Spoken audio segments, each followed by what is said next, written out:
오늘의 주요 뉴스입니다. 젠슨 황 엔비디아 최고 경영자가 삼성전자의 HBM 납품 승인 작업을 서두르고 있다고 밝히면서 두 회사의 AI 칩 사업 협력이 임박했다는 분석이 나오고 있습니다. 다만 이재용 회장이 사법 리스크에 발목 잡혀 골든타임을 놓칠 수 있다는 우려도 커지고 있습니다. 현대차가 울산광역시, 중국 광저우시와 손잡고 수소 생태계 활성화를 위한 공동 협력에 나섭니다. 정의선 현대차그룹 회장은 어제 일본에서 열린 월드랠리 챔피언십에서 일본 도요타 자동차 그룹과의 수소 협력을 처음 언급해 눈길을 끌었습니다. 철강업계가 혹독한 겨울을 보내고 있습니다. 업황 악화의 노사 갈등, 공장 화재로 인한 가동 중단까지 악재가 겹친 모습입니다. GS 리테일의 대표이사가 교체될 것으로 관측됩니다. 연말 인사에서 허연수 대표이사 부회장이 용퇴하고 GS 오너가 4세인 허서웅 부사장이 대표로 승진하는 방안이 검토되고 있습니다.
여러분 안녕하십니까? 11월 25일 서울경제 뉴스5 시작합니다. 젠슨 황 엔비디아 최고 경영자가 삼성전자의 고대역폭 메모리 납품 승인 작업을 서두르고 있다고 밝히면서 두 회사의 AI 칩 사업 협력이 임박했다는 분석이 나오고 있습니다. 삼성의 반도체 경쟁력 회복에 청신호가 켜졌지만 한편에선 여전히 사법 리스크에 발목이 잡혀 골든타임을 놓칠 수 있다는 우려도 커지고 있습니다. 김혜영 기자입니다. 삼성전자의 고대역폭 메모리 HBM3에 엔비디아 납품 청신호가 켜졌습니다. 젠슨 황 엔비디아 CEO가 삼성전자의 HBM 승인 작업에 속도를 내고 있다고 밝혔기 때문 지난 1년여간 이어진 품질 테스트가 막바지에 접어들면서 내년 초에는 본격적인 대량 양산이 시작될 것이란 전망도 나옵니다. 시장 선점에 속도를 내고 있는 SK하이닉스를 잡기 위한 역전의 발판을 마련한 셈입니다. 젠슨 황 CEO는 현재 삼성전자 5세대 HBM 8단과 12단 제품을 테스트하고 있다며 납품 승인을 위해 최대한 빨리 작업 중이라고 밝혔습니다.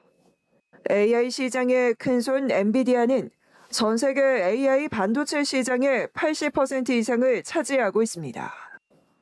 이런 가운데 이재용 회장은 사법 리스크에 여전히 발목이 잡혀 있습니다. 지난 2015년부터 시작된 각종 재판은 올해로 9년째 이어지고 있습니다. 이 회장은 오늘 부당합병 회계부정 의혹 사건의 항소심 결심 공판에 출석했습니다.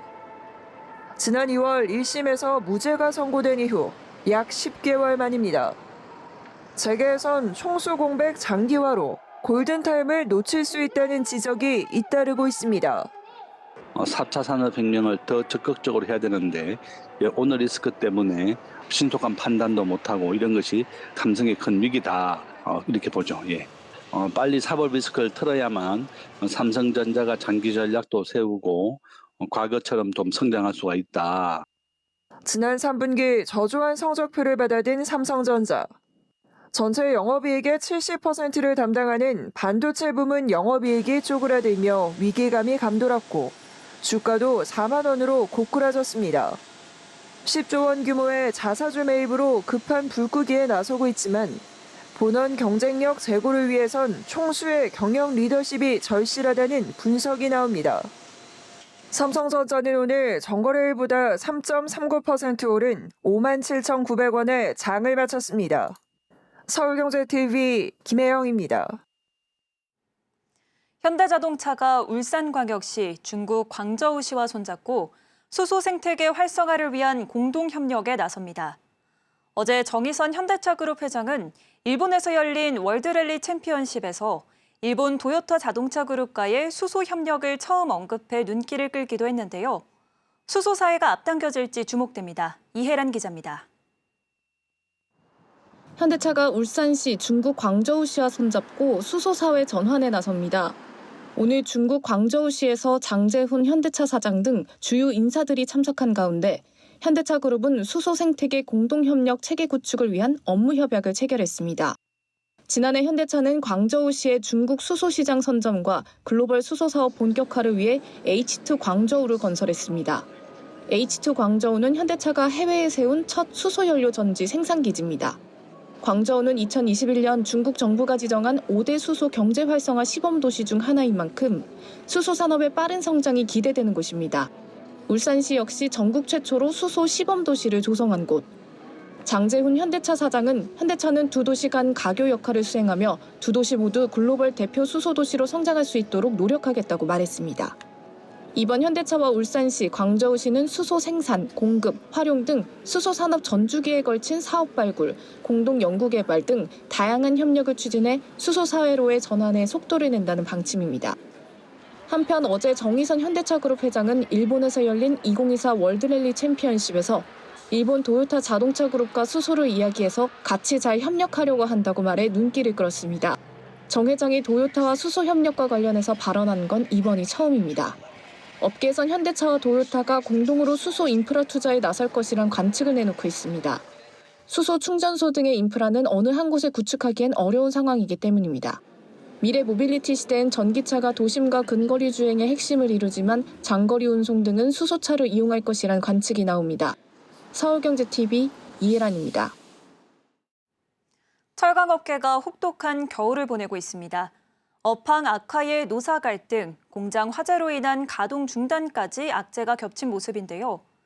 건설과 자동차, 조선 등 다양한 산업과 연관된 철강 산업의 위기감이 커지면서 우려의 목소리가 나옵니다. 김효진 기자입니다.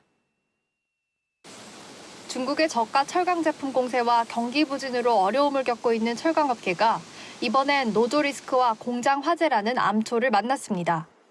어제 오후 포스코 포항제철소 3파이넥스 공장에서 화재가 발생했습니다. 이 공장은 지난 10일 대형 화재가 발생해 가동이 중단된 뒤 재가동한 지 닷새 만에 다시 화재가 발생했습니다. 이딴 공장 화재에도 포스코 노동조합은 오늘 쟁의행위 찬반 투표를 그대로 진행하기로 결정했습니다. 기본급 인상 등을 골자로 한 임금 협상이 결렬되자 합법적 파업권을 확보하기 위해 쟁의행위 찬반 투표를 진행하는 겁니다. 앞서 중앙노동위원회는 노사 양측의 이견이 크다고 판단해 조정 중지를 결정한 바 있습니다. 실제 파업이 진행되면 포스코 창사 이래 첫 파업을 기록하게 됩니다. 업계 2위인 현대제철도 상황이 좋지 않은 모습입니다. 현대제철은 지난 9월 노사 상견례 이후 업황 악화로 본교섭도 진행하지 못한 상황. 공장 가동 축소에 대한 불만도 높아지고 있습니다. 지난 20일 현대제철 노조는 현대제철 포항 2공장 폐쇄에 반발하며 경기도 판교 본사 앞에서 집회를 열기도 했습니다. 포항 2공장이 문을 닫으면 200명 정도 되는 근로자들이 당진이나 인천으로 자리를 옮겨야 하는데 갑작스런 이동이 어렵다는 겁니다. 현대제철은 업황 악화로 지난 14일 포항 2공장 셧다운에 들어갔습니다. 이 같은 공장 가동 축소와 폐쇄는 철강업계 전체에 일어나고 있습니다. 포스코는 7월 포항 1 제강 공장에 이어 포항제철소 1 선제 공장을 45년 9개월 만에 셧다운했습니다. 철강업계가 대외 리스크에 내부 노조 리스크까지 겹치며 혹독한 겨울을 겪고 있습니다. 서울경제TV 김유진입니다. GS 리테일의 대표이사가 교체될 것으로 관측됩니다. 연말 인사에서 허연수 대표이사 부회장이 용퇴하고 GS 오너가 4세인 허서홍 경영전략 서비스 부사장이 대표로 승진하는 방안이 검토되고 있는데요. 실적 하락 속 대표 교체라는 초강수를 두는 모양새입니다. 이혜연 기자입니다. 유통업계 인적 쇄신 분위기가 GS 리테일에도 번졌습니다. 연말 임원 인사에서 허연수 GS 리테일 대표이사 부회장이 용퇴하고 GS 오너가 4세 허서웅 경영전략서비스 유닛장이 대표로 승진할 거란 관측이 나옵니다. 유통업계에 따르면 GS그룹은 오는 27일 이사회를 거쳐 2025년도 임원 인사안을 결정합니다. 지난 2015년 12월 허연수 사장이 대표에 오른 뒤 9년 만에 GS 리테일 대표가 교체되는 겁니다. 최근 편의점 업계는 1위 경쟁이 치열해지고 오프라인 유통사업 전반이 축소되는 등 새 성장 동력 확보가 필요한 상황. GS 리테일은 오너가 4세 등판을 기반으로 한 책임 경영으로 실적 반등을 모색해 업계 1위 자리를 공고히 하겠다는 전략입니다. 허서웅 부사장은 GS25와 GS 더프레시를 각각 편의점과 슈퍼마켓 매출 1위로 올리는 데 기여했다는 평가를 받고 있습니다. 허 부사장의 승진은 GS 리테일에 대한 인적 쇄신, 오너가 세대 교체 등의 의지가 담긴 것으로 풀이됩니다. GS그룹의 올해 정기 그룹 임원 인사에 업계 이목이 집중되는 이유는 또 있습니다. 허서웅 부사장이 현재 BGF 리테일을 이끌고 있는 홍석조 회장의 조카 사위이자 실질적으로 사업 전면에 나서고 있는 홍정국 부회장과도 매형 처남 관계이기 때문입니다. GS 리테일의 GS25와 BGF 리테일의 CU는 업계 1위 자리를 놓고 어느 때보다 치열한 경쟁을 벌이고 있습니다. 올해 3분기 실적에 따르면 GS25가 매출액에서는 CU를 160억 원 앞서고 있지만 영업이익에서는 95억 원 뒤지는 등 양사가 근소한 차이를 보이고 있습니다. 편의점 업계의 선두 자리를 놓고 가족 간 경쟁이 펼쳐진 가운데 이번 GS 리테일의 인사가 새로운 성장 동력의 기반이 될지 주목됩니다. 서울경제TV 이혜연입니다. 여야가 예금자 보호 한도를 1억 원으로 상향하기로 합의하고 시행 시기 등에 대한 논의에 들어갔습니다. 5천만 원으로 묶여있던 예금자 보호 한도가 24년 만에 2배로 뛰는 만큼 머니무브와 예금 보험료율 조정 등을 둘러싸고 금융권이 술렁이고 있습니다. 김도아 기자입니다. 예금자 보호 한도를 5천만 원에서 1억 원으로 상향하는 법안이 국회를 통과했습니다. 국회 정무위원회는 오늘 법안심사 제1소위원회를 열고 이런 내용의 예금자 보호법 개정안을 결의했습니다. 개정안은 정무위 전체 회의와 국회 본회의를 거쳐야 하지만 여야가 합의한 사안이라 사실상 통과된 것으로 볼 수 있습니다. 다음 달 중 국회 의결 및 정부 이송, 정부의 공포 등의 절차를 거칠 전망입니다. 예금자 보호 한도가 24년 만에 선진국 수준으로 올라가게 되면서 그동안 여러 통장에 분산 예치하던 금융소비자 편의는 올라갈 것으로 관측됩니다. 금융권에선 시중은행보다 높은 금리를 제공하는 저축은행으로 머니무브가 이뤄질 것이란 시각이 우세합니다. 특히 저축은행 중에서도 상대적으로 신뢰도가 높은 대형 저축은행으로 자금 쏠림이 예상되면서 중소형 저축은행들은 예금보험료율 부담만 커져 수익성이 되레 악화할 수 있다는 우려도 나옵니다. 금융위원회가 지난해 진행한 연구 용역에 따르면 보호 한도를 1억 원으로 올릴 경우 저축은행 예금은 최대 25% 증가할 것으로 추산됐습니다. 이동자금은 은행 예금의 1% 수준으로 전체 시장에서 영향은 크지 않지만 저축은행 간 수신 경쟁이 벌어질 경우 일부 소형사에는 충격이 될 수 있다는 전망도 나옵니다. 여기에 예금보험료율 인상 수준을 두고 은행들은 촉각을 곤두세우고 있습니다. 예금보험료는 금융사가 지급 불능 상태일 경우를 대비해 예금보험공사가 걷는 법정 부담금입니다. 예금보험공사가 금융소비자의 지급을 보장해줘야 하는 한도가 올라가면 예금보험료 인상도 불가피해집니다. 금융위 연구용역 결과에 따르면 예금보호 한도를 1억 원으로 상향할 경우 예금보험료율은 현행 수준보다 최대 27.3%까지 상향이 필요할 거란 추정이 나왔습니다. 예금자 보호 한도 상향으로 대형 저축은행만 수혜를 볼 것이란 전망이 우세하자 은행권과 중소형 저축은행 등은 보험료 인상 부담에 부정적인 분위기입니다. 예금자 보호법 적용을 받지 않는 상호금융권도 개별법 개정안을 통해 예금자 보호 한도 수준과 시기를 동일하게 맞추는 작업이 이어질 것으로 보입니다. 한편 예금자 보호법 개정안은 이르면 오는 28일 국회 본회의에서 처리될 전망인 가운데 보험료율 산정안을 둘러싼 진통은 한동안 지속될 것으로 전망됩니다. 서울경제TV 김도아입니다. 유난히 포근했던 가을에 이어 올겨울도 기온이 높을 것이란 전망이 나오고 있습니다. 뜨거운 바다와 이로 인해 발생하는 고기압 때문인데 올겨울 이상 고온 현상으로 코트 패딩 등 의류업체를 비롯해 이른바 겨울 수혜주로 묶이는 종목들의 주가들이 맥을 못 추고 있습니다. 김보연 기자입니다. 기상청이 다음 달부터 내년 2월까지 이어질 올해 겨울이 예년보다 포근할 것이라는 전망을 내놨습니다. 북서태평양 해수면의 온도가 평년보다 높기 때문입니다. 앞으로도 큰 추위가 없을 것으로 예보되는 만큼 예년과 같은 겨울 특수는 기대하기 어려울 것으로 전망됩니다. 대표적인 아웃도어 의류 브랜드 디스커버리 익스페디션, MLB 등을 생산하는 F&F는 이날 59,900원으로 유가증권 시장에서 장을 마감했습니다. 겨울이 시작되기 전인 11월 1일과 비교하면 17.2%나 주가가 내렸고 지난해 이맘때와 비교해봐도 42%나 낮은 수준입니다. 다른 업체들의 사정도 크게 다르지 않습니다. 노스페이스, 파타고니아 등을 보유한 영원무역의 이날 종가는 38,550원으로 11월 초와 비교해 8.0%나 빠졌습니다.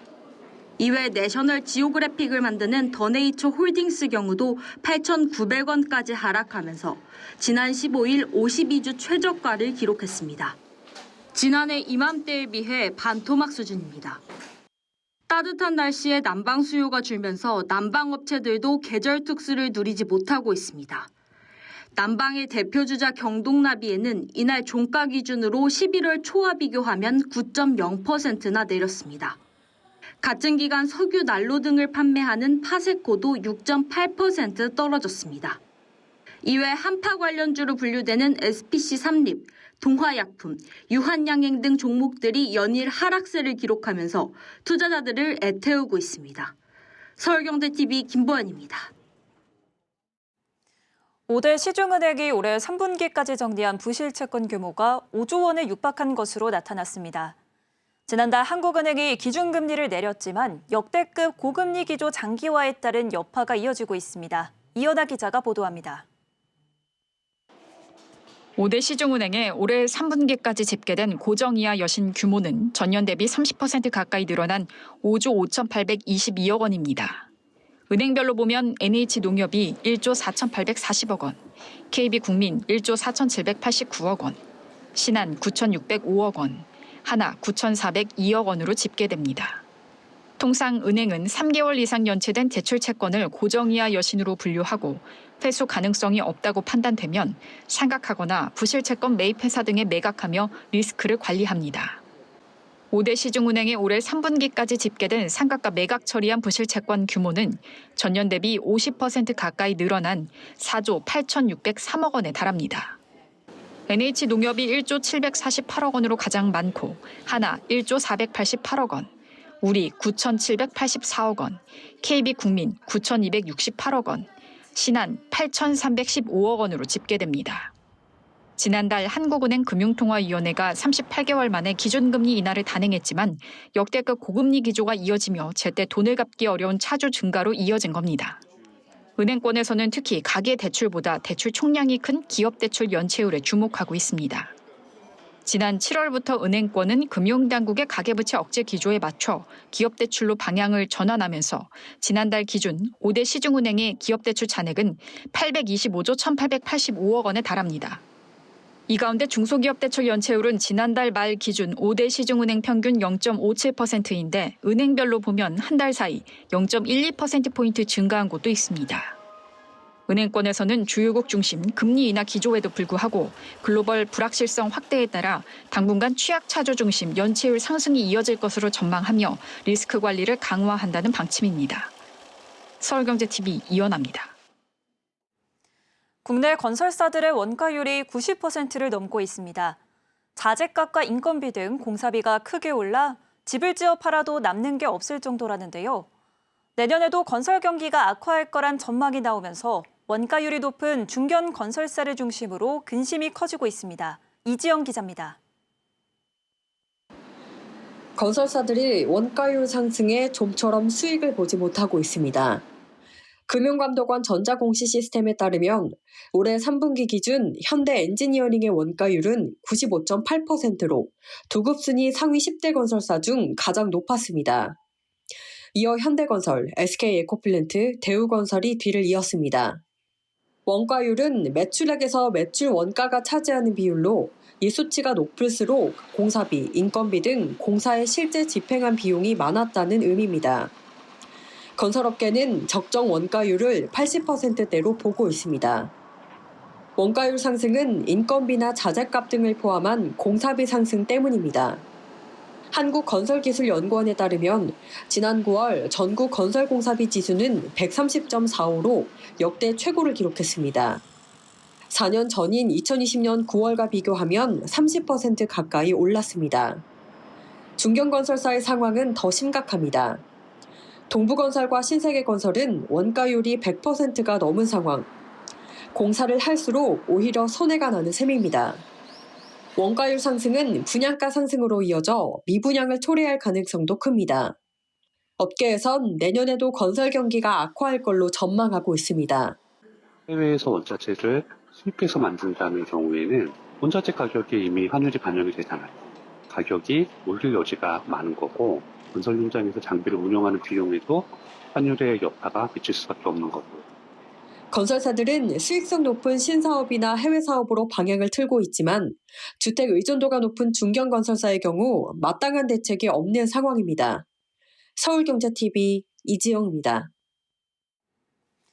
HD현대가 오늘 부사장 승진 5명, 전무 승진 24명 등을 포함한 임원 인사를 단행했습니다. 지난 14일 발표한 사장단 인사에 이은 후속 인사입니다.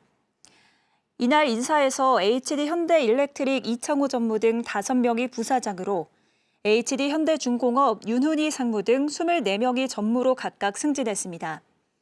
HD현대사이트솔루션 김동목 수석 등 45명은 상무로 신규 선임됐습니다.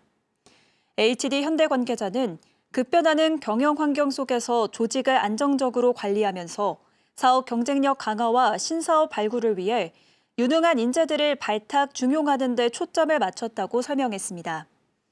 HD현대는 다음 달 중순 이틀간에 걸쳐 전 계열사 사장단이 참여하는 2025년 경영계획 전략회의를 열 예정입니다.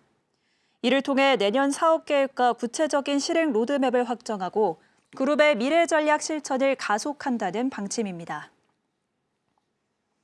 분양권 시장에서 종종 활용되는 손피 거래가 양도가액 산정 방식 변화로 인해 앞으로 사실상 어려워질 전망입니다. 손피란 손에 남는 프리미엄의 약칭으로 매수자가 매도자의 양도세를 대신 부담하는 조건으로 하는 매매 거래를 뜻합니다. 국세청은 오늘 배포한 손피 거래 관련 자료에서 양도가액 산정 방식이 변경됐다고 밝혔습니다. 기존에는 손피 거래 매수자가 부담하는 양도세에 대해 최초 1회만 양도가액에 합산해 계산하도록 했는데 앞으로는 2차분, 3차분 등의 양도세를 모두 더해 양도가액을 계산해야 합니다. 매수자가 부담하는 양도소득세 전부를 양도가액에 합산하도록 한 겁니다. 국세청은 신축 아파트 선호 현상에 편승한 분양권 이상 거래에 대한 점검을 강화하고 탈세 행위에 대해 엄정 대응하겠다고 밝혔습니다. 이상으로 서울경제 뉴스5 마칩니다. 함께해 주신 여러분 고맙습니다.